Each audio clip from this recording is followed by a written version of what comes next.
HSC exam English second paper narration operative sentence. Teacher said to me, শিক্ষক আমাকে বললেন, may you get, তুমি যেন পাও A plus, A plus.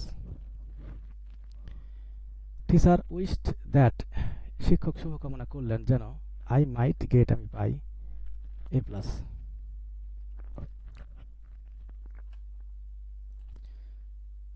Said reporting verb. Teacher reporting verb subject, me reporting verb object. Teacher said to me, reporting speech or clause.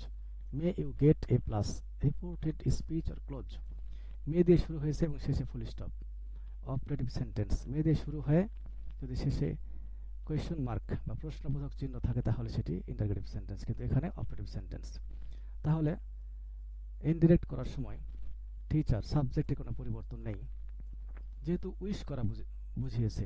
যদি you এর জায়গায় এই সাবজেক্টের জায়গায় যদি আল্লাহ বা গড থাকতো তাহলে এখানে প্রেড হতো, যেহেতু উইশ করা বোঝাচ্ছে অন্য আল্লাহ এবং গড ছাড়া অন্য সাবজেক্ট, সেহেতু উইশড। তারপরে এখানে অবজেক্ট বসানো যাবে না, দ্যাট বসাতে হবে।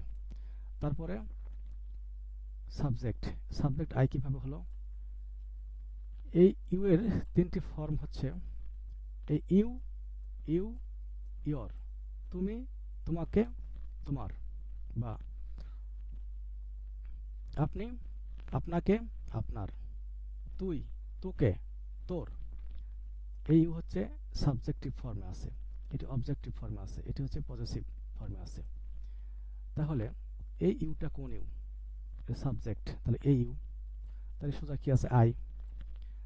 সেকেন্ড পারসন ফলো করবে এই মিকে, রিপোর্টিং ভার্বের অবজেক্ট এই মিকে ফলো করবে, তাহলে মি বসানো যাবে না। তাহলে মির সাবজেক্টিভ ফর্ম হচ্ছে আই, এই আই বসাতে হবে।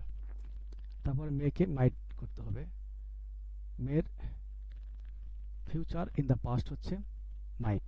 তারপরে ভি ওয়ান, যেহেতু মাইট মডেল ভার্ব, এখানে ভি ওয়ান বসবে, তারপর এ প্লাস।